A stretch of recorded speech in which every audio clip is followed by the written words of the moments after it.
Σήμερα θα μιλήσουμε για ένα θέμα το οποίο απασχολεί πολύ κόσμο που ξεκινάει το spinning, πάρα πολλά παιδιά, πολλές ερωτήσεις.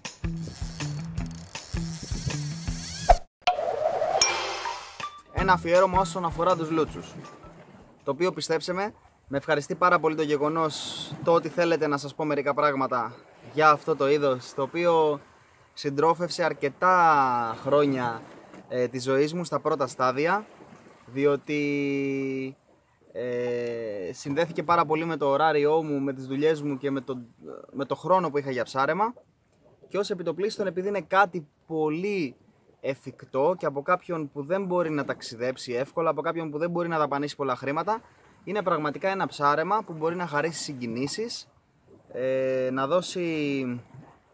να μοιήσει τον ψαρά στην τεχνική αυτή, δηλαδή του κυνηγού ψαρά που προσπαθεί να ξεγελάσει το αρπακτικό με τα ψεύτικα δολώματα, με ένα καλάμι στο χέρι, περπατώντας σε ένα λιμάνι ή ακόμα και στα βράχια. Άρα λοιπόν μιλάμε για κάτι εφικτό για όλους. Θα προσπαθήσω, δώστε ιδιαίτερη σημασία, γιατί θα προσπαθήσω σε αυτό το θέμα να σας πω ό,τι πιο σημαντικό έχω ζήσει με αυτό το ψάρι. Δηλαδή έχω αφιερώσει και εγώ πολύ χρόνο, παρόλο που δεν ήταν, με έχετε γνωρίσει με τα λαβράκια, απλά τι γίνεται, επειδή στις αρχές και ήθελα να ανακαλύψω τα πάντα, δηλαδή να ψαρέψω όλων των ειδών τα αρπακτικά, που συμπεριλαμβάνεται και ο λούτσος, ο δικός μας, το μεσογειακό μπαρακούντα, το οποίο είναι πολύ αιμοβόρο, δηλαδή είναι πολύ λέμαργο και μπορεί να επιτεθεί εύκολα σε κάποιον που προσπαθήσει να ψαρέψει με τεχνητά δολώματα. Έτσι και εμένα στις αρχές δαπάνησα πάρα πολύ χρόνο από τη ζωή μου για να έχω συλλήψεις αυτού του είδους. Το σημαντικότερο όμως τι είναι, το οποίο θα βοηθήσει και εσάς, δεν έχει να κάνει το αν θα είναι μεγάλο ή μικρό το ψάρι.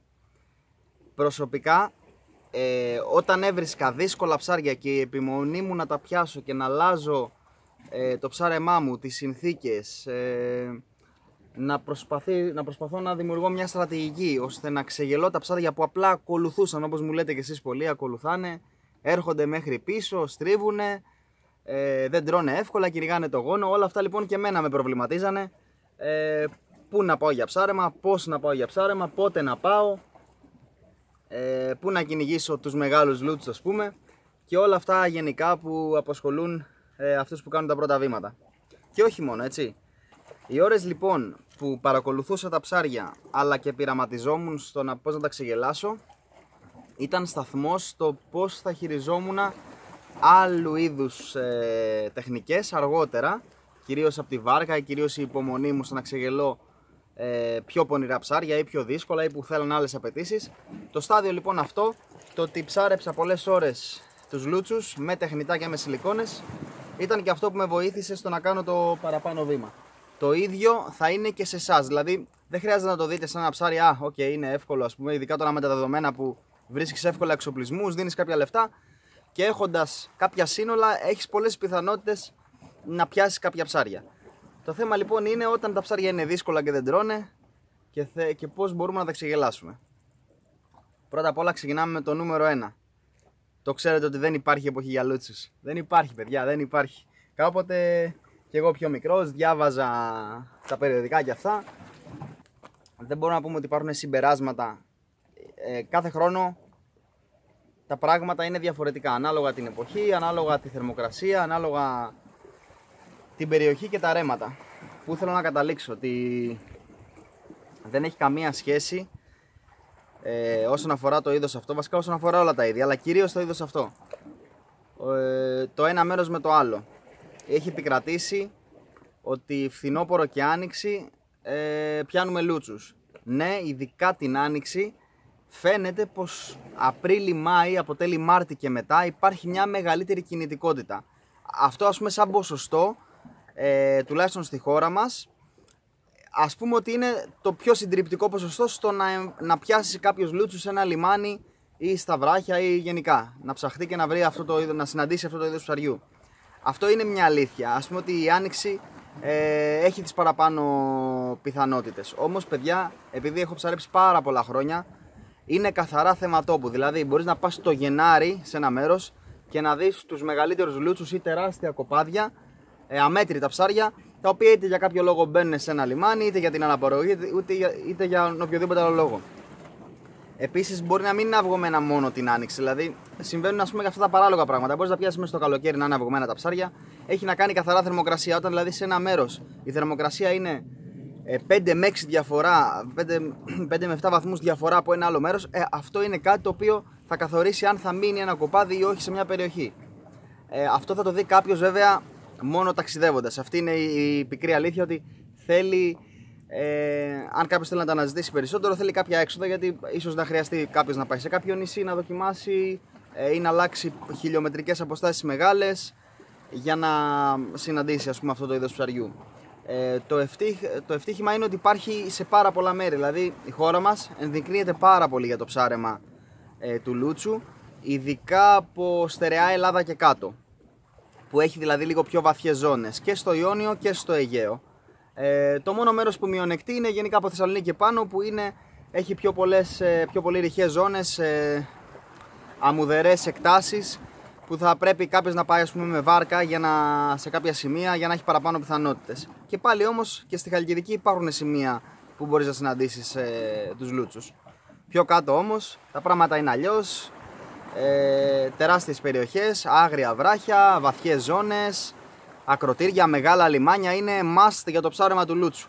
Δηλαδή δεν χρειάζεται να ξέρετε ένα συγκεκριμένο μέρος, μπορείτε να βάλετε ένα στόχο ότι θα ψάξετε σε μια χρονική περίοδο κάποια μέρη. Είναι σίγουρο ότι θα βρείτε λούτσους. Σας το υπογράφω εγώ. Έτσι έκανα και εγώ στα ταξίδια μου. Έβλεπα το Google Earth και τους χάρτες και λέω θα πάω εκεί και πήγαινα. Λοιπόν, άρα μη σας προβληματίζει η εποχή. Όλο το χρόνο μπορούμε να ψαρέψουμε λούτσους. Όλο το χρόνο.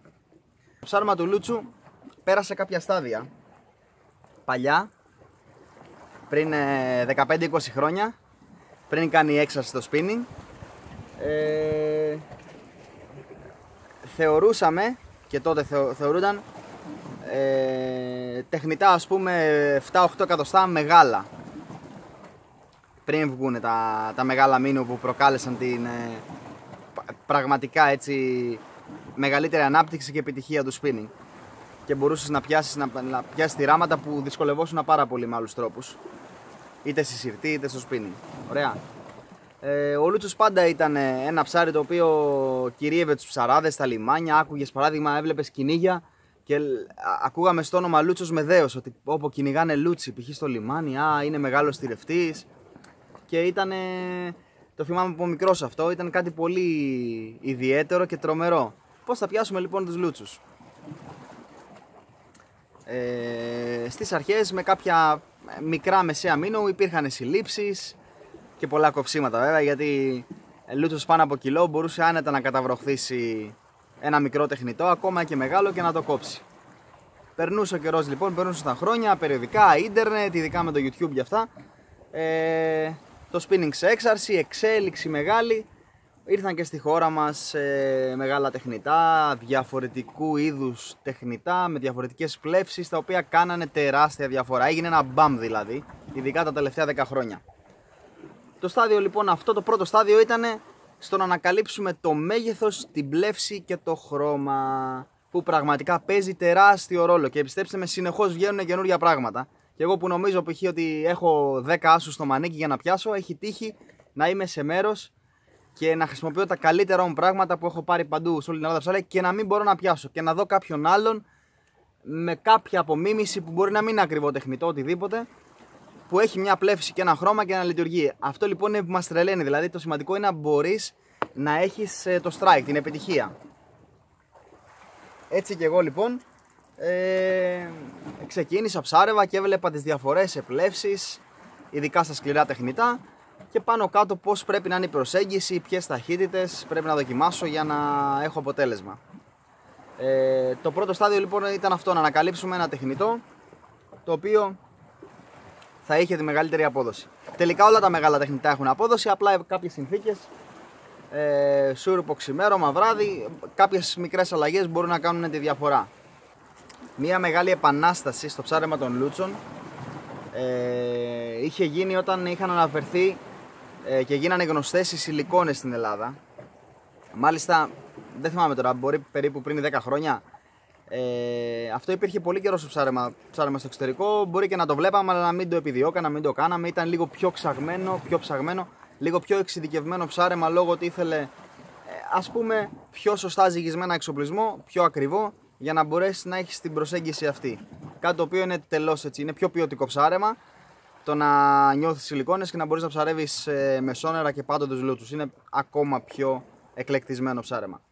Μια αφιέρωση λοιπόν, ένα θέμα είχε βγάλει ο Φενερλής πριν, γνωστός αρθογράφος αρκετά χρόνια πριν, και είχε κάνει πραγματικά τον μπάμι. Δηλαδή όποιος ξεκίνησε να πειραματίζεται με σιλικόνες θα έπιανε τους λούτσους των ονείρων του, γιατί δεν ψαρευόντουσαν, γιατί ήταν η προσέγγιση τέτοια, τα είδη της σιλικόνης τόσα πολλά, και υπήρχαν ένα σωρό μοντέλα που μπορεί να ρίχνεις τα καλύτερα τεχνητά και οτιδήποτε και να έπιανες λούτσους μόνο σιλικόνες, το οποίο ισχύει ακόμα και τώρα, έτσι. Δηλαδή ο πειραματισμός δεν σταματάει και είναι ένα στάδιο πραγματικά το οποίο μπορεί να δώσει τρομερά ψάρια και πολλή ποιότητα και πολλή ευχαρίστηση στον ψαρά.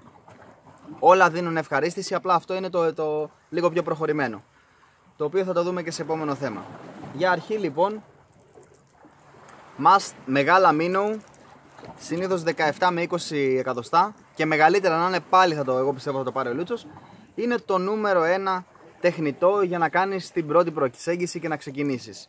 Αν θες να είσαι λίγο πιο extreme και πιο αθλητικός και να δώσεις, ας πούμε, λίγη αδρεναλίνη στο ψάρεμά σου, σίγουρα θα χρησιμοποιήσεις τεχνητά αφρού, όπως έκανα και εγώ πριν αρκετά χρόνια, και σας έδειξα τις πρώτες συλλήψεις με popper και stick bait μεγάλα, το οποίο είναι πραγματικά εντυπωσιακό. Δηλαδή κάνεις τα ψάρια, η όλη σημασία είναι να φέρεις τα ψάρια στην πιο ακραία συμπεριφορά, ανεξαρτήτου μεγέθους, αρκεί να το δεις να δαγκώνει και να κυνηγάει. Αυτό κυνηγάμε, το πιο σημαντικό.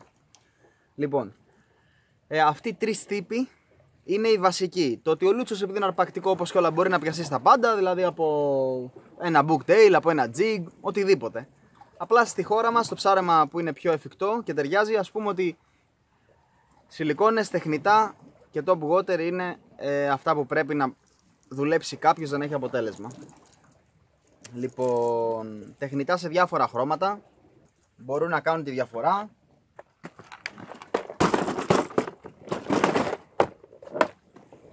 Και σιλικόνες.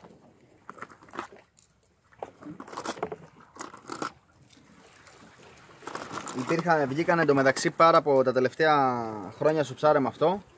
Κάθε φορά έβγαινε κάτι καινούριο. Ένα από αυτά που, αν μπορούμε να πούμε, προκάλεσαν επανάσταση στο ψάρεμα του λούτσου ήταν κάποιοι κωδικοί σε minnow, όπως είναι, ας πούμε, το γνωστό σε όλους bar, το οποίο έδωσε πραγματικά πάρα πολλά ψάρια και εύκολα ψάρια. Όχι τίποτα ιδιαίτερο, δεν είχε δηλαδή ούτε σαν υλικά κάτι εντυπωσιακό, όμως έπιασε για κάποιο λόγο η πλεύση και τα χρώματα και δώσανε πραγματικά φοβερές συγκινήσεις.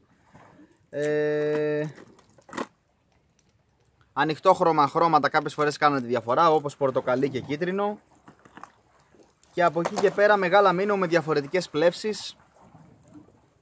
Παίζανε ανάλογα τη μέρα, ανάλογα το πόσο έχουν δει τα ψάρια δολώματα, πόσο έχουν πονηρευτεί.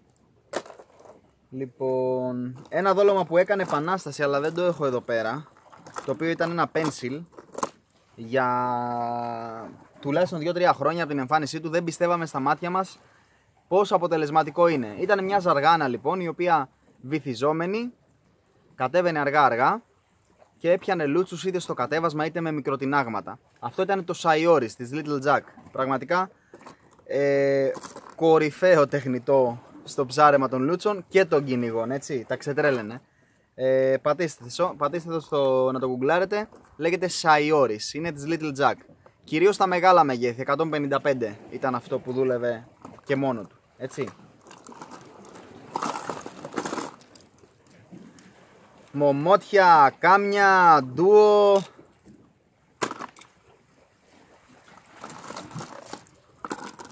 Και φυσικά ένα κάρο από μιμήσεις των ντουο και μομότ και όλα αυτά που Lucky Craft πιάσανε τόπο. Δηλαδή Yokozuna, Raptor, ένα σωρό τεχνητά.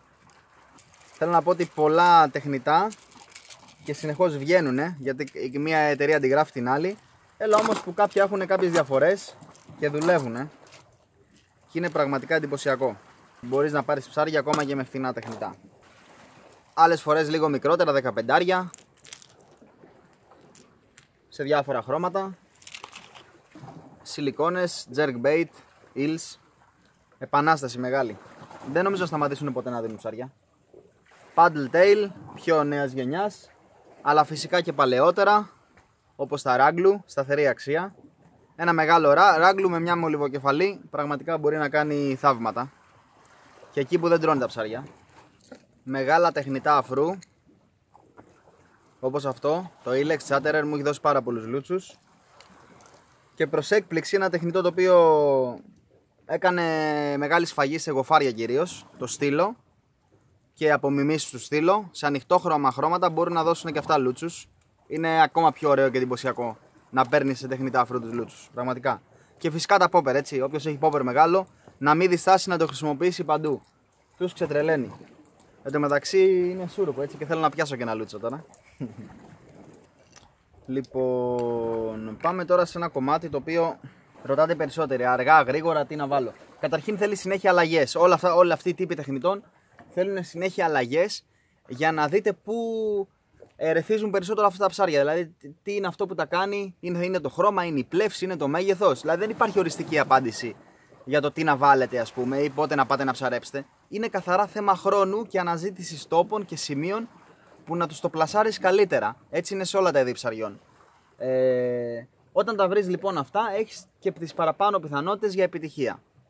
Ωραία. Οι ώρες, ξημέρωμα και σούρουπο έχουν ένα προβάδισμα. Αυτή είναι η αλήθεια. Έχουν ένα πραγματικό προβάδισμα.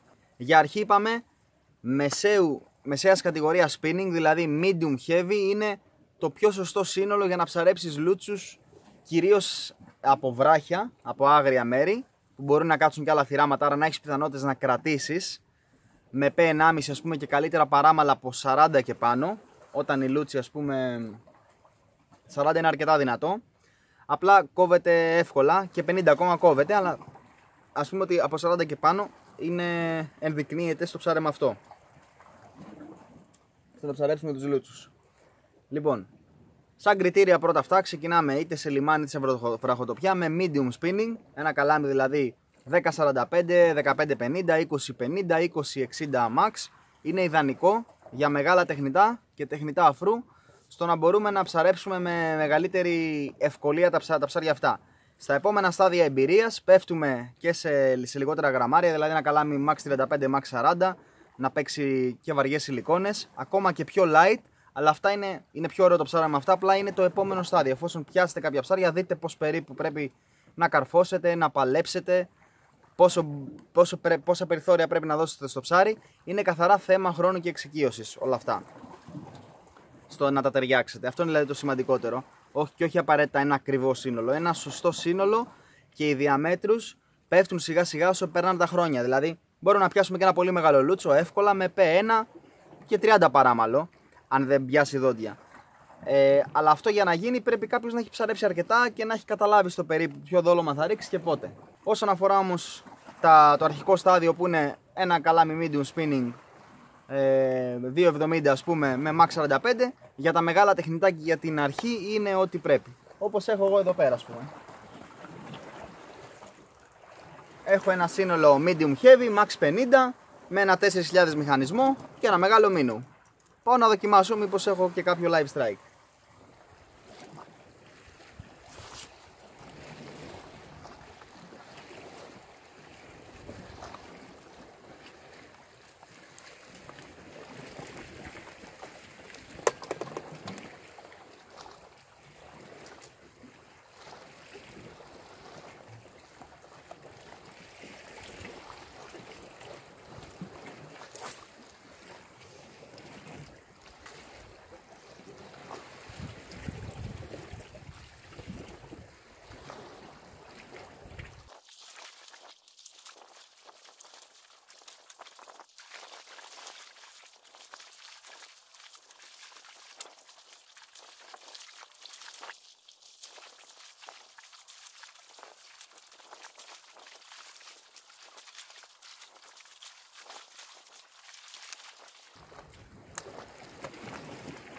Το σούρουπο είναι καλύτερη ώρα, αλλά ακόμα δεν έχω κάνει κάτι. Τα ψάρια δεν είναι εδώ, μάλλον.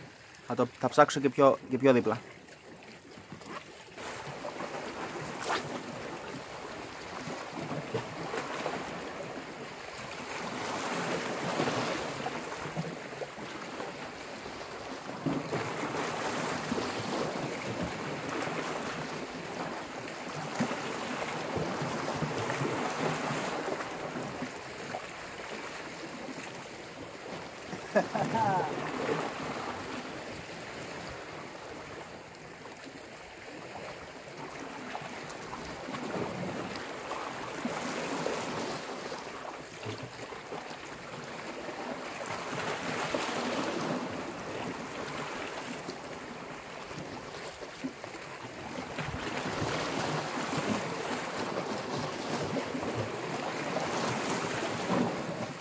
Τον έπιασα!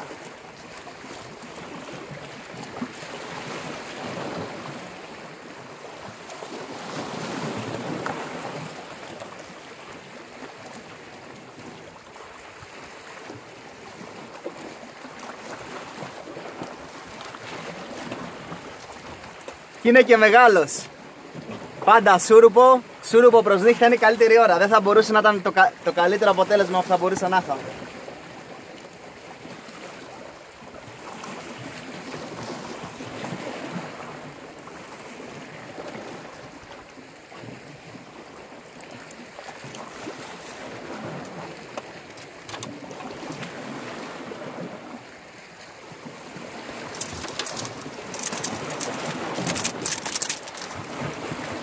Φοβερός λούτσος.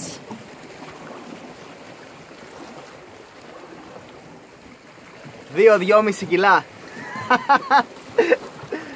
Φοβερό ψάρι. Βάρεσε σε ανοιχτό χρώμα. Είχα δοκιμάσει πρώτα ένα χρώμα σε σαρδέλα, ένα πράσινο, αλλά ήθελε τέτοιο. Μάλιστα είδα έναν ακόμα μεγάλο να ακολουθεί.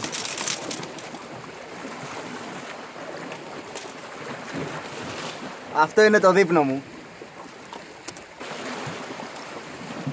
Σούρουπο σε βραχώδη ακτή, είναι πραγματικά κάτι φοβερό. Είδα άλλον ένα μεγάλο. Για να δούμε, θα βαρέσει. Αυτόν όμως θα τον ελευθερώσω άμα βαρέσει.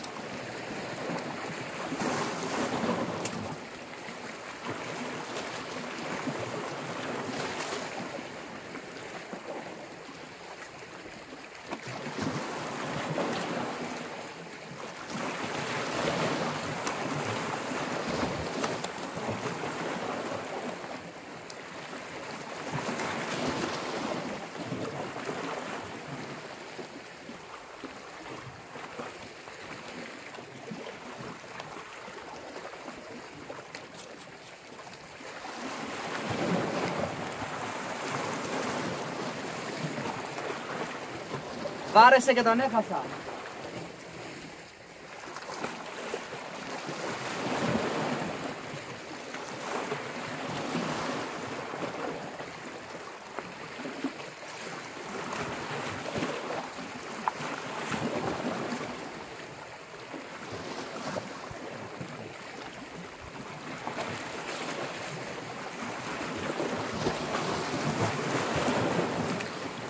Έχει ένα μεγάλο λούτσο εδώ μπροστά.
Είναι φοβερό, έχει μπροστά μου 4-5 μεγάλους λούτσους, αλλά με χτυπήσαν, αλλά δεν μπόρεσα να καρφώσω καλά και μου φύγανε. Έπιασα άλλον έναν ο οποίος θα πάει για απελευθέρωση.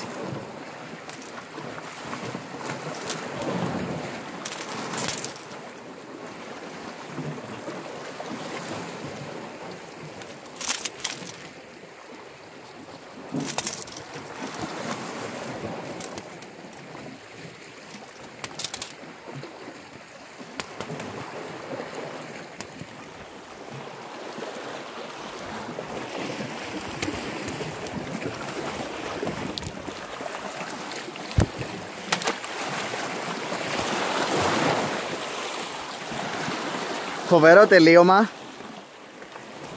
Έχει κάποια μεγάλα ψάρια μπροστά. Μπορεί να είμαι τυχερός να πιάσω κάποιο, δεν ξέρω. Έχω πάθει πλάκα. Για να δούμε. Ακολουθάνε συνέχεια.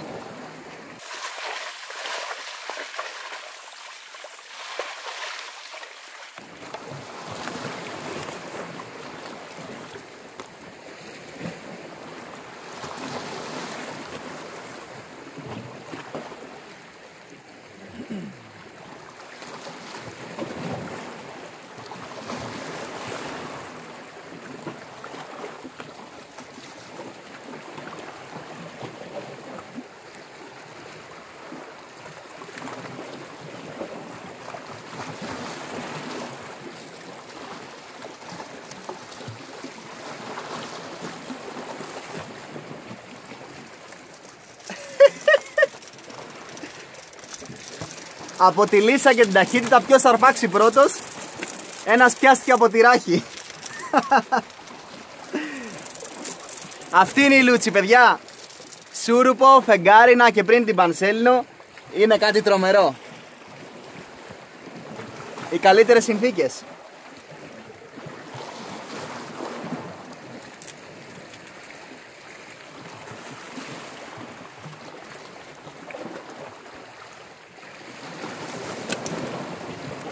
Άντε, γεια κι αυτός.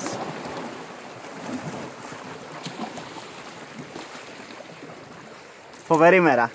Εντάξει, δεν περίμενα να ήμουν τόσο τυχερός. Αλλά έχω δει κάποια ψάρια που είναι 4-5 κιλά. Ευελπιστώ πως φάει κάποιο από αυτό.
Από τα καλύτερα ψαρέματα που έχω κάνει, σε μισή ώρα 4 λούτσι. Από τα πιο εντυπωσιακά ψαρέματα που έχω κάνει, πραγματικά. Σε μισή ώρα 2 αλλαγές τεχνητών σε βραχοτοπιά. Έπιασα ένα καλό λούτσο να φάω, ελευθέρωσα 2-3. Είδα κανένα 2 μεγαλύτερους, εύχομαι κάποια στιγμή να έχω επιτυχία και σε αυτά τα μεγάλα ψάρια. Σε πόπερ όμως θα προσπαθήσω την επόμενη φορά. Μέχρι το επόμενο θέμα να είστε όλοι καλά.